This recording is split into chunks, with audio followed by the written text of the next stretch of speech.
Thank you for this opportunity to tell a story about forests.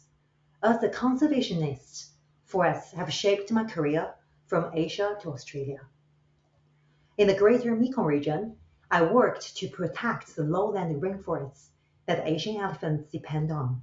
Now in Australia, my PhD explores how we communicate with landholders to keep eucalyptus woodlands standing for the remaining koalas.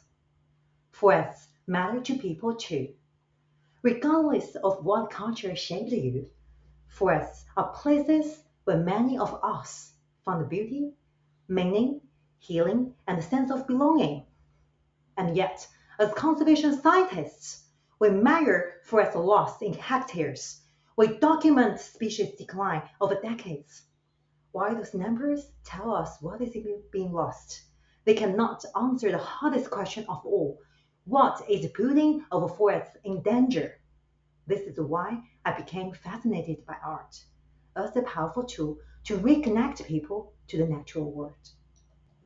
Today, I want to explore that idea through two artists, French sculptor Eva Jospin and Australian printmaker Wu Hanks. Both are responding to forests under threat, but they take very different approaches. One speaks through wonder, drawing us into forests and asking us to reimagine our relationship with them.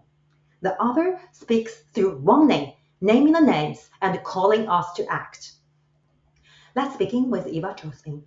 At first glance, Jospin's work looks like an enchanted forest. Towering trees emerge from dense undergrowth. Pathways disappear into darkness. Viewers are invited to step inside and wonder. Okay. But if you look more closely, these forests are not made from wood. They are made from cardboard. Jospin carves layer upon layer of corrugated cardboard to create vast forest landscapes.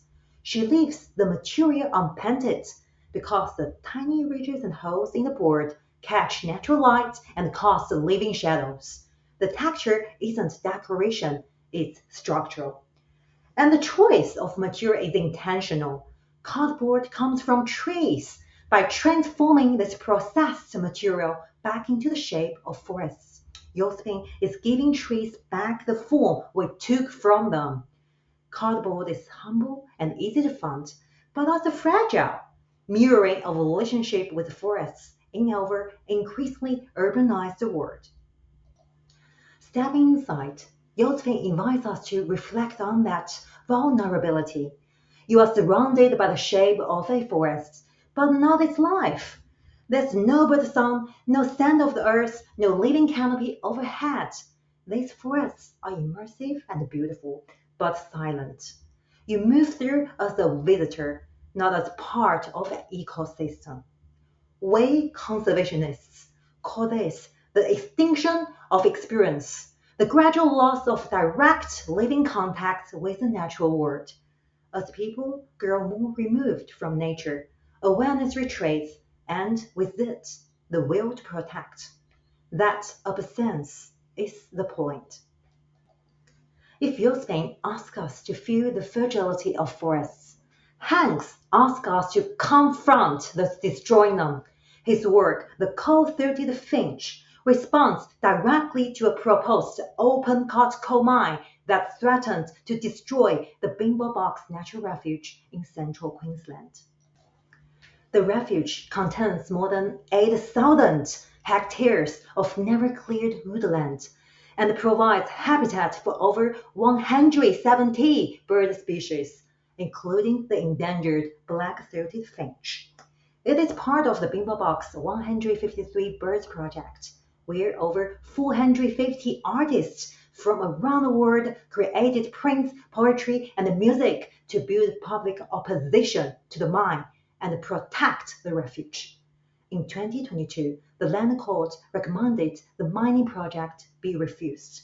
The threat for now has receded, but Hanks' print remains. Unlike Jospin, Hanks is not interested in subtlety. He names people, he names industries, he names threats. At the center of the print stands mining billionaire Gina Rinehart, holding the endangered finch in her hand.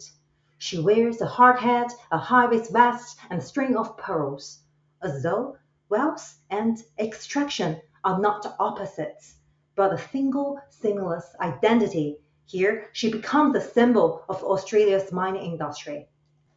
Hanks invites us to look closer. In her pocket sits Clive Palmer, the mining billionaire behind the proposed coal mine that threatened the refuge. The finch wears its own tiny strand of pearls.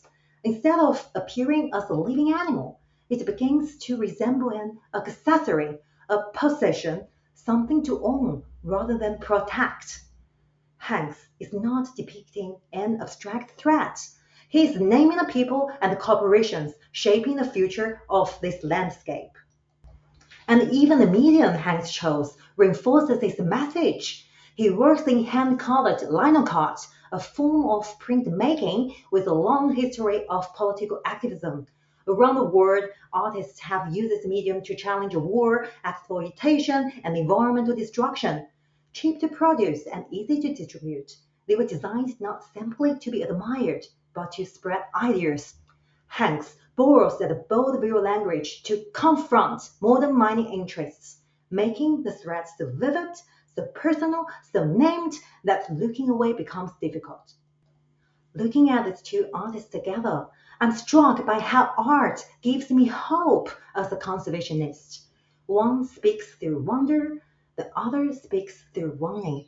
They use different artistic languages, but they are responding to the same question I began with. What is the putting of a forest in danger? Together, they remind us that protecting forests is not only a scientific challenge, it's a cultural one. As a conservationist, I came here to talk about forests. I live believing that art may be one of our strongest forms of conservation. Thank you.